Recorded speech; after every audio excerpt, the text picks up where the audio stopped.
কথা বোঝে না, আসো তো। ঠিক আছে বললো।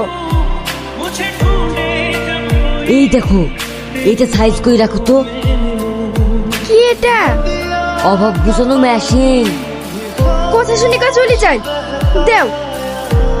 শাইন ভাই, শাইন ভাই। কে? মমিন ভাই? হ্যাঁ, শাইন ভাই নাই? তোর ভাই তো একটু বাইরে দেখে গেল, কিছু বলবা? বলবো মানে, কথাটা তো ভাইয়ের সামনে বলার দরকার ছিল। কি রে মামি, তুই কিছু বলবি নাকি? ভাই, আপনার সাথে একটা পার্সোনাল কথা আছে। তোর আবার পার্সোনাল কথা কি? আচ্ছা বল। মানে, আরে বল না, কি আছে এখানে? ভাই বিশাল কাণ্ড ঘটে গেছে তো। কেন, কি হয়েছে বল। বিশাল লটারিতে 1 কোটি টাকা পেয়ে দিছে। তুই কি করে জানলি?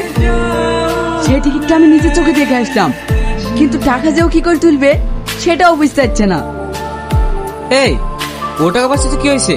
এসব কথা কাউকে বলা যাবে নাকি? যাক, এসব কথা কাউকে বলবি না। এক্ষুনি তো এলি, আবার কোথায় যাবি? ওই পাড়ায় একটু কাজ আছে, আমি আসছি। শ্রাবণী, আলমারিতে 10,000 টাকা আছে, নিয়ে এসো তো। এই নাও। আরে প্রধান ভাই যে আমাদের বাড়িতে, আসেন আসেন ভাই, বসেন। ওগো, একটা চেয়ার দাও। হ্যাঁ হ্যাঁ দিচ্ছি। না না ভাবি, চেয়ার লাগবে না, আমি এখানে বসতে আসিনি। আমি বিশুকে একটা জায়গায় নিয়ে যাব। আমাকে আবার কোথায় নিয়ে যাবেন?